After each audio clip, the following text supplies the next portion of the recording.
দর্শক, কুমিল্লা বরুড়া পৌরসভার ৫ নং ওয়ার্ডের সাহারপদুয়া গ্রামের তৃতীয় শ্রেণীতে পড়ুয়া দুইটি মেয়ে সন্তান বিদ্যালয়ে টিফিন পিরিয়ডের সময় বাড়িতে এসে পানিতে ডুবে মারা যায়।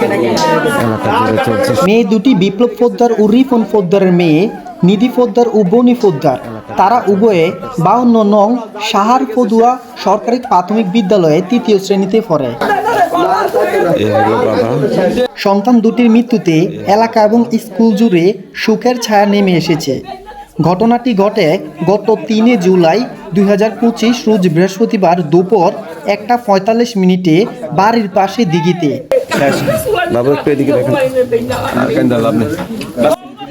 দর্শক, উক্ত নির্বিদিক ঘটনাকে কেন্দ্র করে প্রাথমিক বিদ্যালয়ের প্রধান শিক্ষিকা বলেন, সাহারপদুয়া পৌর সরকারি প্রাথমিক বিদ্যালয়ের প্রধান শিক্ষকের সাথে কথা বলছেন। ওরা তো তৃতীয় শ্রেণীর ছাত্রী ছিল। ওরা কি মেধাবী ছাত্র ছিল?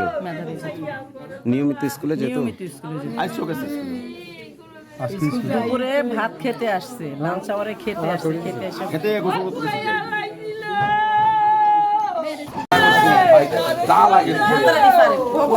দৈনিক ঢাকা, শামীম আহমেদ, বরুড়া, কুমিল্লা।